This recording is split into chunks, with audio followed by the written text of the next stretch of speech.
Sa Binondo, Maynila, mabenta na rin ang mga pagkain pinaniniwalaang pampabuenas sa bagong taon. Marami roon ang humahabol sa pamimili para sa medianoche. At mula sa Binondo sa Maynila, may ulat on the spot si Lay Alves. Lay. Excuse me, Iyan, nandito tayo ngayon sa Soler Streets dito sa may Binondo, Maynila. At isa ito sa mga sikat na bilihan ng mga prutas dito sa Binondo area. So maaga pa lang kanina ay marami na ang bumibili ng mga bilog na prutas na pampaswerte raw sa pagsalubong sa bagong taon. Nandiyan ang mansanas, kahel, melon, ubas, pakwan, persimmon, chiko, kiat-kiat, pakwan at pinya. Pangpabuenas din daw ang gabi at luya. Maaga ring namalengke ang ilan nating mga kababayan ang kanilang ihahanda mamayang medianoche. Pupunuin daw ng iba ng mga pagkain ang kanilang hapagkainan para raw masagana ang pasok ng bagong taon. Meron namang simple lang daw ang pagkasaluhan nilang mag-anak. Basta't may pansit o spaghetti, matamis na dessert at prutas ay ayos na. Higit sa mga pampaswerte at handaan, ang mas mahalaga raw ay sama-sama ang pamilya sa pagsalubong sa bagong taon. Kulang pa po ito. Para po pang paswerte. Melon, tsaka pakwan, pinya, orange, persimmon. Yun. Talaga pong bumibili kayo ng mga bilog na prutas sa bagong taon? Oo. Para pang swerte. Sama-sama nga kaming family. Gano'n na masaya kami.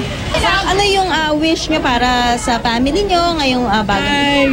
Of course, good health. Health is wealth. At the same time po, syempre, wala nang calamity darating pa sa atin dito sa Pilipinas at sa buong bansa. Happy New Year. God bless. Okay, Pia, kausapin natin yung ilan nating mga kababayan na namimili dito. So, Aldrin, Kuya Aldrin, okay. Ano po yung mga binibili ninyo? Yung mga prutas na traditional ba, yung mga bilog na prutas na pampaswerte, syempre, di ba tradisyon ng mga Pilipino, 13 prutas, handa sa hapagkainan, yun yung mga yun. Handa na ba kayo para sa medianoche mamaya? Hindi pa kompleto, pero medyo malapit na. So, I guess handa na. Josepina, kumusta naman ang benta? Medyo maganda-ganda naman ang benta ngayong araw na to. Medyo nagtaas ba ang presyo ninyo? Pareho lang konti. Nagtaas man konting-konti lang. Bukas, kumusta na kaya ang presyo bukas? Bukas baka back to normal na. So Pia, payo lang natin sa mga kababayan nating gustong pumunta dito sa Binondo area, agahan na nila ang pagpunta dito dahil mula kaninang umaga ay medyo masikip ang daloy ng trapiko. Pia?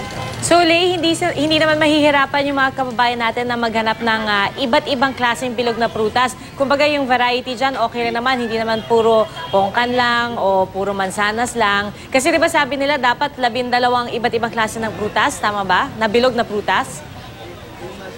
Oo, tama. Tapos yung iba, ang ginagawa nila 13 kinds. Tapos so dito sa may Binondo area, talagang marami yung variety ng mga prutas. Hindi lang yung mga karaniwang prutas na kilala natin, no? Merong persimmon, may dragon fruit, so may mga honeydew.